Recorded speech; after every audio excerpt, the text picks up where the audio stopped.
휴가철을 맞은 요즘 폭염 뒤 폭우 등 변덕스런 날씨가 계속되고 있습니다. 야외 활동 시 기온과 강수 대비가 필요합니다.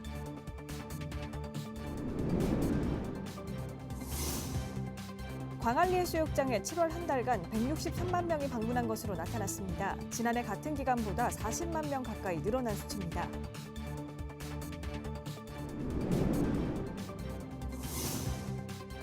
부산시가 올해 처음으로 농어업인 공익수당을 도입합니다. 농어업인의 안정적 소득을 위해 연간 60만 원을 지급합니다.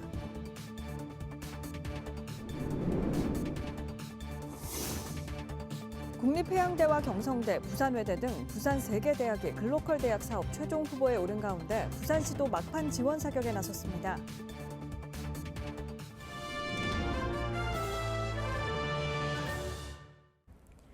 여러분 안녕하십니까? BTV 뉴스입니다. 첫 소식입니다.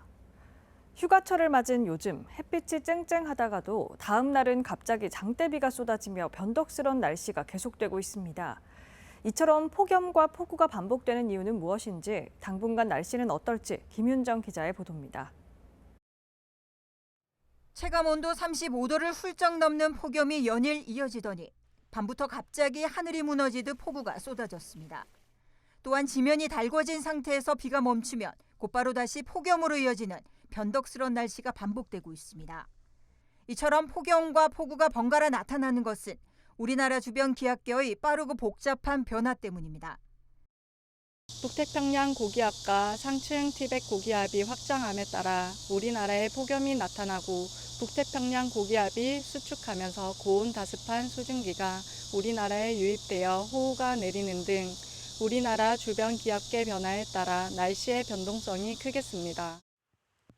비가 내리면서 35도를 넘나들던 극한 더위는 주춤하겠지만 습도가 높아서 더위가 완전히 가시지는 않아 열대야는 당분간 이어질 전망입니다. 휴가철 야외 활동 계획하신 분들은 기상 변화에 불편이 클 수밖에 없습니다. 5일 새벽까지 부산에는 20에서 60mm의 비가 내리는 곳이 있겠고 5일 오전부터 저녁 사이 5에서 60mm의 소나기가 내리는 곳이 있겠습니다. 그리고 6일부터 다시 비가 내리는 곳이 있겠으니 앞으로 발표하는 최신의 기상 정보를 참고하시기 바랍니다. 또한 이번 주 후반부터는 다시 기온이 오르며 예년 수준의 더위가 예상됩니다. 야외 활동 시 기온과 강수 모두를 고려한 대비해야겠습니다. 휴가철 날씨가 말 그대로 예측 불허입니다. 폭염과 폭우가 반복되는 만큼 실시간 기상 정보를 확인해 피해가 없도록 각별한 주의가 필요합니다. BTV 뉴스 김윤정입니다. 광안리 해수욕장에 7월 한 달간 163만 명이 다녀간 것으로 나타났습니다.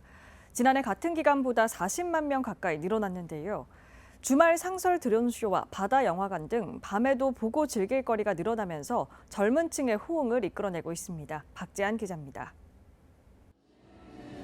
광안대교를 배경으로 1000대의 드론이 날아올라 밤바다를 수놓습니다. 인기 캐릭터 카카오 프렌즈가 여름을 즐기는 모습이 연출됩니다. 드론이 그려낸 캐릭터들은 백사장으로 그대로 옮겨졌습니다. 수영구는 8월 말까지 캐릭터 포토존을 운영해 비서객에게 이색 볼거리를 제공합니다. 저희는 올해 해파리 유입 방지 그물망을 설치를 해서 안전한 광안리로 만드는 데 일단 주력을 했고요. 나머지 야간 행사들 그리고 특히 젊은 분들이 트렌디한 곳에서 좀 더 인생샷을 즐길 수 있는 여러 가지 행사들이 마련되어 있습니다. 그래서 조금 젊은 분들에게 특히 호응이 많은 것으로 그렇게 예측이 되고 있습니다. 광안리는 밤이 더 아름다운 해수욕장으로 불립니다. 해수욕장 개장 기간인 7월과 8월, 주말 밤 9시부터 밤 11시 반까지 해변로의 차량 진입이 금지되는 차 없는 거리가 운영되고 그 자리에 다양한 공연이 열려 피서객과 시민들의 인기를 얻고 있습니다. 밀락 수변공원에서는 바다 영화관을 처음으로 선보였습니다. 연말까지 매주 금요일과 토요일 저녁 한 차례씩 바다를 배경으로 300석의 극장이 열립니다. 네, 일단 날씨가 더운데 광안리 대교 보면서 바다 수영해서 너무 시원하고 다음에 드론쇼도 꼭 보고 싶고 그리고 여기 수변공원에서 회 사고 마시는 것도 너무 좋았고 그다음에 여기 주변에 마켓도 많아서 근처 둘러보면서 또 맛있는 음식도 먹고 해서 즐거웠습니다. 다양한 스포츠 대회도 열립니다. 오는 14일부터 17일까지 광안리 국제여자 비치발리볼 대회를 시작으로 9월에는 스케이트보드 페스타, 전국 스탠드업 패들보드가 연이어 개최됩니다. 7월 광안리 해수욕장 방문객은 163만 명이었습니다. 그런데 지금 이 추세로 계속하면 8월 말 기준으로 500만 명이 기록을 달성할 것으로 예상이 됩니다. 낮에는 아름다운 해변과 밤에는 다양한 문화행사가 어우러지며 여름철 광안리의 매력을 끌어올리고 있습니다. BTV 뉴스 박찬입니다. 부산시가 농업인과 어업인들에게 수당을 지급합니다. 이들의 안정적인 소득과 농어촌을 지속적으로 발전시키기 위해서인데요. 한 달간 신청을 받고 60만 원이 지급됩니다. 장동원 기자입니다. 부산시가 1일부터 어업인 공익수당 신청을 받습니다. 어업인 공익수당은 어촌을 유지하고 공익적 기능을 높이는 한편 어업인들의 안정적 소득을 보장하기 위한 것입니다. 올해 1월 1일 이전부터 부산에 주소를 두고 실제 거주하면서 정부가 지급하는 소규모 어가 직불금을 받고 있는 경우 수당을 받을 수 있습니다. 수당은 연간 1회 60만 원이 현금으로 지급됩니다. 신청은 오는 31일까지 주소지 구청 또는 군청, 행정복지센터에서 할 수 있습니다. 앞서 지난달 21일부터는 농업인 공익수당 신청이 시작됐습니다. 농업인 역시 연간 60만 원이 지급되고 기본형 직불금을 수령하는 농가를 대상으로 합니다. 신청은 오는 20일까지입니다.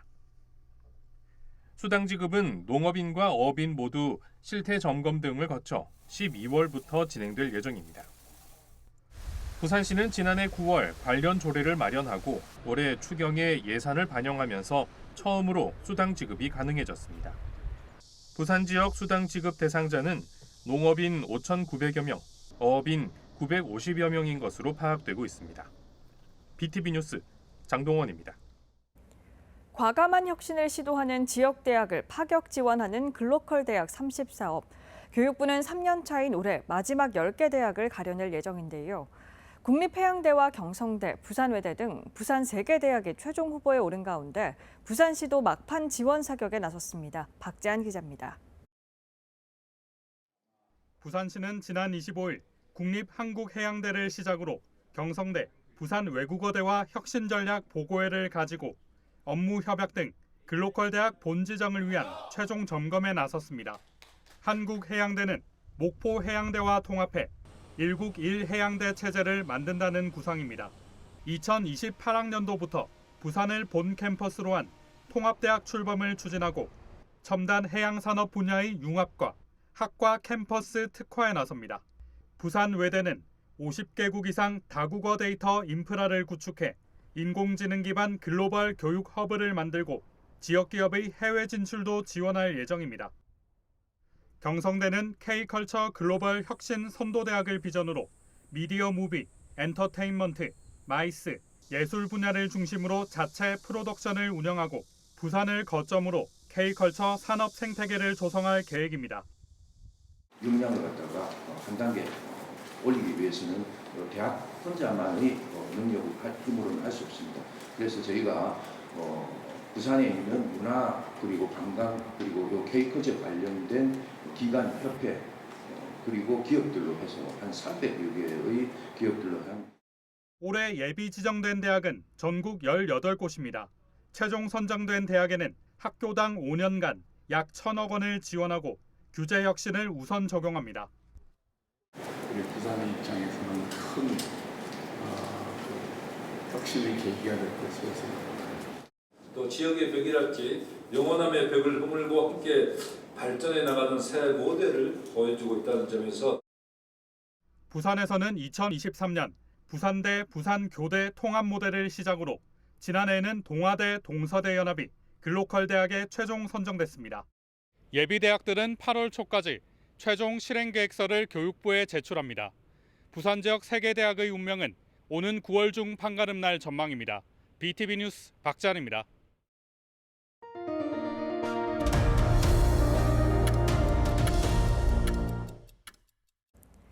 부산국제영화제 집행위원회는 올해로 30도를 맞은 부산국제영화제 개막작에 박찬욱 감독의 어쩔 수가 없다를 선정했습니다. 어쩔 수가 없다는 박찬욱 감독이 헤어질 결심 이후 3년 만에 선보이는 신작입니다. 올해 영화제 개막식 사회를 맡은 배우 이병헌이 재취업을 위한 전쟁을 시작하는 구직자 만수 역을, 배우 손예진이 어떤 위기에도 흔들림 없이 가족을 지켜내려는 아내 미리 역을 맡았습니다. 부산 남구는 오는 14일 남구문화재단 출범 준비를 위한 창립총회를 개최합니다. 이번 총회에는 대표이사 등 9명과 감사 2명 등 재단 임원 전원이 참석해 재단 설립을 위한 주요 사항을 심의 의결할 예정입니다. 오은택 남구청장은 남구문화재단이 지역 문화예술의 중심이 되어 주민들이 일상에서 문화를 쉽게 접하고 누릴 수 있도록 든든한 기반이 되어주길 바란다고 전했습니다. 9월부터 2026학년도 대입 수시 원서 접수가 시작됩니다. 수시를 준비하는 수험생과 학부모들에게는 여름방학인 8월이 가장 중요한 시기인데요. 학교 생활기록부가 마무리되는 시점에서 수시 준비 전략을 전해드립니다. 강혜진 기자가 입시 전문가를 만났습니다. 3학년 1학기 기말고사를 끝내고 수시 전형을 준비하는 고3 수험생들. 학교에서 학원에서 수능 공부는 유지하면서 수시 준비의 마지막 골든타임이라 불리는 8월을 보내고 있습니다. 이 시기가 왜 중요하고 또 어떻게 대비해야 하는지 알아봤습니다.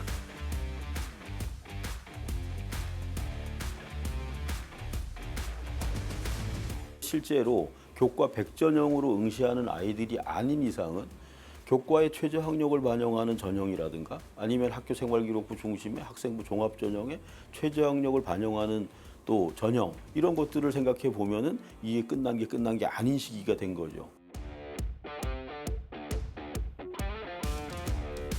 가장 중요한 거는 내 학교생활기록부, 첫 번째는 학교생활기록부의 고등학교 2년 반 동안의 활동 가운데 혹시라도 누락된 부분이 없는가를 확인해야 하고, 그 다음에 또 학교 활동을 통해서 내가 그래도 그 활동이 부족해서 뭔가 활동보고 기록이 조금 부족한 부분이 없는가라는 걸 좀 보고 학생부를 철저히 좀 보완하는 작업을 해야 되는 시기인 거예요. 8월 31일까지 학생부 기록을 마무리하는 날이 31일이니까 그 이전에 혹시라도 해놓은 기록에 대한 근거가 있는데 그것이 누락되었는지 확인해야 되는 문제가 가장 중요하고, 내지는 그런 활동 보고가 부족했다라고 판단이 되면 그 기간 안에 고등학교 3년의 활동 가운데 가장 기억나는 활동에서 내가 이 정도 이런 호기심, 관심 뭐 이런 것들을 가지고 뭔가 활동 보고를 하고 싶었다. 그렇다고 그러면 지금 안 했으면 지금이라도 해서 기록에 남길 수 있도록. 그러니까 지금 이 시기가 소위 얘기하면 그냥 손 놓고 있는 시간은 분명히 아니다 라는 말씀을 드리고 싶습니다.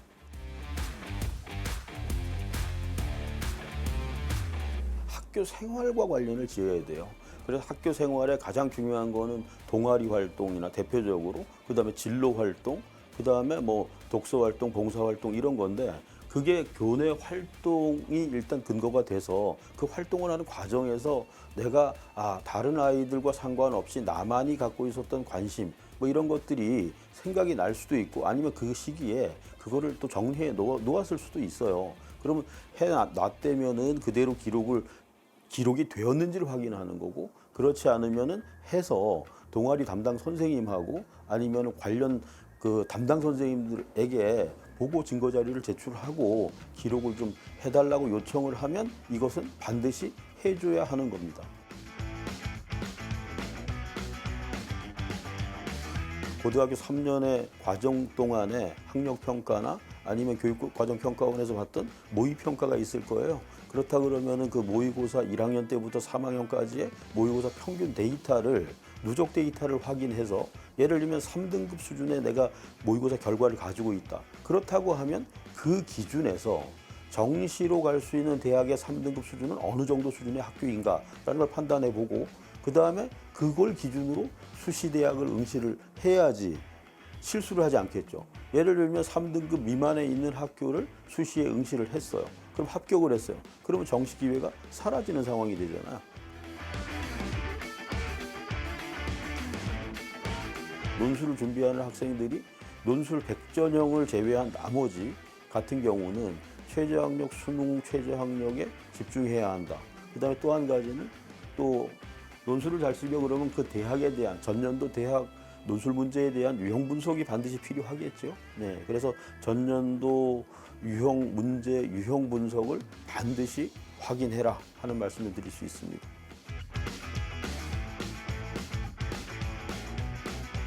가장 우선해야 될 거는 학생부 자기가 3년의 활동 기록이 되어 있는 학교 생활기록부 내용을 완전 숙지하는 게 첫 번째, 1번. 그래서 결론은 이게 면접 전형이 어떻게 진행되냐 하면 학교 생활기록부를 기반으로 하고 그다음에 당일에 가게 되면 그 제시문이 제시될 거예요. 문제가 제시되는 거예요. 그러면 문제 제시문을 선택해서 이거를 정리하는 시간, 소위 문제 풀이 시간, 제시문 풀이 시간을 이제 주어지고 그다음에 이제 복수의 면접관을 통해서 이제 질의응답이 진행이 되는데 여기서 제일 중요한 거는 정확하게 얘기하면 내가 한 거에 대한 의미 이런 것들을 잘 전달해야 하고 그다음에 또 중요한 거는 그 면접관과의 소통 뭐 이런 것들이 상당히 중요하겠죠. 공감할 수 있도록 그 답변하는 것 뭐 이런 게 가장 중요하다고 볼 수 있겠죠.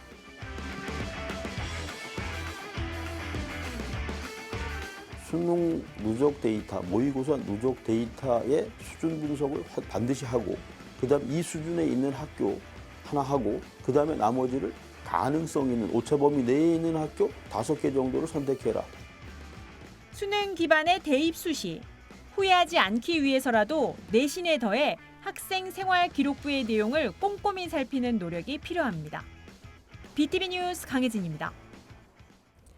부산시교육청이 특수교육 대상 유아들의 원활한 초등학교 적응을 위한 장애 학생 초등 예비 학교를 지난해보다 11개 더 확대해 총 35개 교에서 운영합니다. 학교 시설 탐색과 수업 시간 체험, 또래 활동 등 입학 전 학교 생활에 대한 실질적인 적응 기회를 제공할 계획입니다. 이를 위해 부산장애인복지관협회와 협력 체계를 강화하고 예산 지원도 확대할 예정입니다. 또 대안교육기관에 대한 지원 강화와 학교 밖 청소년을 체계적으로 지원하기 위한 협력 체계 구축에도 나섰습니다. 부산의 대표적인 피서지 하면 해운대 해수욕장을 떠올리시는 분들 많으실 텐데요.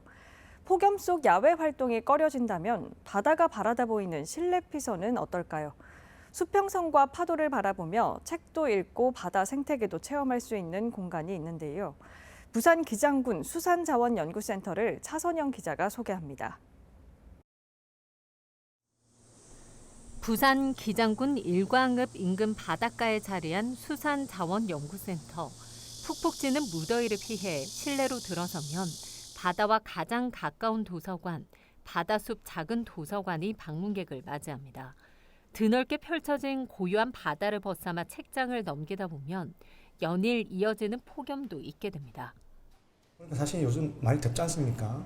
아직 전기세도 많이 나가고 그래서 이제 이렇게 굉장히 자유로운 공간에서 이제 그런 부분들이 저도 좋지만 아이들도 굉장히 만족해하고 있고 사실 도서관에 책을 보러 갔는데 그 광경이 너무 아름다워서 넋을 잃고 바다숲 작은 도서관 바로 옆 공간에선 해양 체험 프로그램에 참여할 수 있습니다. 조개의 신기한 능력이 아이들의 호기심을 한껏 자극합니다. 모르는 거를 알아내니까 이제 조금 기분이 좋아졌고 친구랑 같이 와가지고 더욱 재밌어요. 8월 말까지 고래와 상어, 남극 동물들, 멸종위기 해양 생물은 물론 바다숲 이야기까지 다채로운 주제로 체험 프로그램이 펼쳐집니다. 여름 방학을 맞은 아이들은 책 속이 아닌 살아있는 바다 생태계를 직접 보고 듣고 느끼며 바다와 한층 가까워지는 특별한 경험을 할 수 있습니다. 해조류 전문 연구센터인 수산자원연구센터가 지역의 해조류 품종을 보존하고 개발하는 역할과 함께 다양한 해조류의 종류와 특성을 배울 수 있는 교육의 장으로도 활용되고 있는 겁니다. 기장의 특산물인 미역, 다시마 연구는 물론 지역 주민과 관람객들이 다양한 볼거리를 즐기실 수 있도록 제공을 하고 있습니다. 많은 분들이 관심을 가져주시고 이제 또 방문해 주시면 감사하겠습니다. 찜통 더위 속 책과 체험, 바다가 어우러진 이곳에 조용히 여름을 즐기고 싶은 이들의 발길이 이어지고 있습니다. 헬로티비 뉴스 차선영입니다. 8월은 광복절이 있는 달이면서 국화인 무궁화가 만개하는 때입니다. 수원에 있는 무궁화원이 꽃이 만개하는 8월 22일까지만 한시 개방됩니다. 일반 시민들에게 문을 연 무궁화원을 백창현 기자가 소개합니다. 8월을 맞은 수원 무궁화원. 분홍색과 하얀색, 연보라빛의 무궁화가 활짝 폈습니다. 피고 나면 하루 만에 져버리지만 필 때만큼은 어떤 꽃보다 화사합니다. 전 세계 300여 종으로 확인된 무궁화 중 260여 종이 이 무궁화원에서 자라고 있습니다. 특히 수원시가 지난 2018년 개발한 무궁화 품종도 포함되어 있습니다. 수원 4대문 중 하나인 창룡. 옛 신라시대 수원의 이름을 딴 수성을 포함해 5가지입니다. 수원 무궁화원은 관내 국화 보급을 위해 마련된 화원입니다. 이곳에서 자란 무궁화들은 관내에 있는 학교나 관공서 등 원하는 곳에 무료로 배포됩니다. 평소에는 엄격히 관리되지만 무궁화가 만개하는 8월 22일까지만 한시 개방됩니다. 우리가 보급하는 이유는 학생들이나 그 공공기관의 교육기관 같은 데에 무궁화대의 아름다움을 보여주기 위한 큰 뜻이 있습니다. 우리나라 꽃 무궁화도 이렇게 예쁘고 아름다운 거로구나라는 것을 좀 느꼈으면 좋겠습니다. 한편 매년 광복절에는 이곳에서 키워진 무궁화 분재와 분화를 전시하는 행사도 진행됩니다.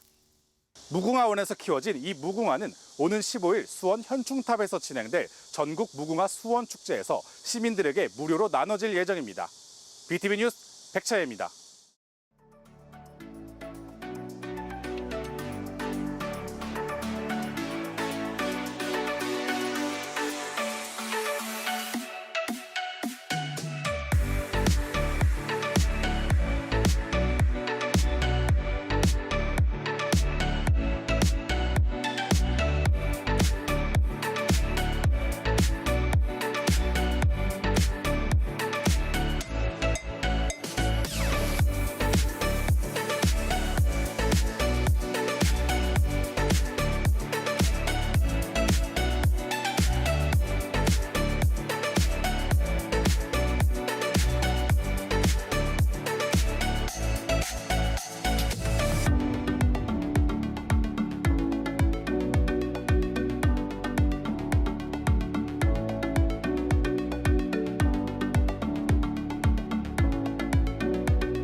이상으로 BTV 뉴스를 마칩니다. 오늘 전해드린 소식은 유튜브 채널과 뉴스 홈페이지에서 다시 보실 수 있습니다.